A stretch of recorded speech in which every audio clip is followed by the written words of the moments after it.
as a student, we all think about like entering BBC. We aspire to go into BBC. So, sir, can you share some tips like how do we enter BBC? Well, it's now over 20 years since I exited the BBC.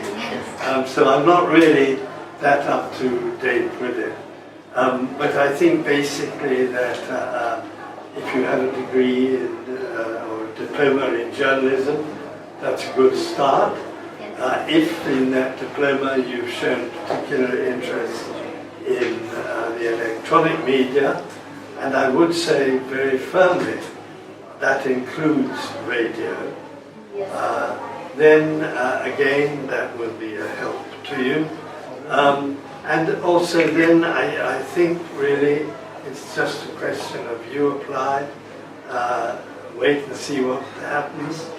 If you get an interview, the really important thing I think is to show that you have initiative, to show that you have done original things, you have done things on your own, you haven't just done what your class teacher tells you to do, that you are a person who could be sent out to cover a story and would use our initiative to do it.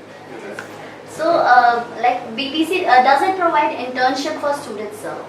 Like, does the BBC provide internship for students? Very few, I gather. Very few, yeah. There are some, I know that, yeah.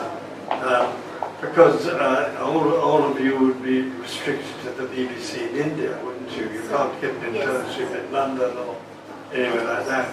And obviously the office is much bigger than it was in my day, but still it doesn't have the staff and everything to an extensive number. That's my opinion. But I do want to stress that I'm out of touch and I don't represent the BBC any longer. I mean, I'm proud of my association with the BBC, no, so you're being but I can't speak on their behalf. So my next question would be like, in media we talk about ethics. When we study media, we learn about ethics. But sir, is it really possible to stick to those ethics and work in the field? Like, can you please comment on this? Well, of course, yes, I think basically there is really, if ever, any excuse for unethical conduct when you're a journalist, you know. And if ethical conduct means that you don't get a story, well, you don't get a story, you know. And I think that those who act unethically in journalism do no good to the profession of journalism. It's one of the reasons why journalists are on the whole not very highly regarded in the public. You know, in Britain, I haven't heard the most recent figures, but for a long time, journalists were among the lowest professions in public regard, about the same as estate agents, that's people who buy and sell houses. And one of the reasons for that is because people think that journalists tend to be dishonest, and tell stories which are not true, or twist stories, that sort of thing. So it's very important that you behave in such a way as to counter that impression. Okay. And sir, as we all know that new media is an emerging trend. So sir, it's somewhere impacting the traditional media. So sir, do you think with the emergence of new media, will the traditional media vanish, or what will, like, how can we improvise on it? I certainly don't think the new media will vanish. After all, I've known this, I've seen in my life, I've seen in India, that television has come. When I was a child, we had no television. I don't remember watching television until 1952, it would be, when I was 17 years old.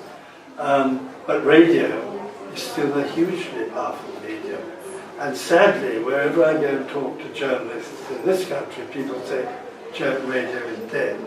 It is not. Radio is an absolutely wonderful medium. And if you ask me whether I would like to do radio or television, I would say I would like to do radio. And indeed now, the only media work I do basically is radio. So I don't think that these media are going to put the official or orthodox media out of business. In fact, I think they have made them more important, because as more and more junk, rubbish, fake news appears on social media, Yes, people are more and more confused as to what to believe in. And therefore I think the role of a media which has a sort of what I might call gold standard reputation for reliability has become even more important than it was before. but sir, the generation today, like the millennials, we like whenever we want to find some news or any controversy, we switch on to the social networking sites. We do not read to the newspaper.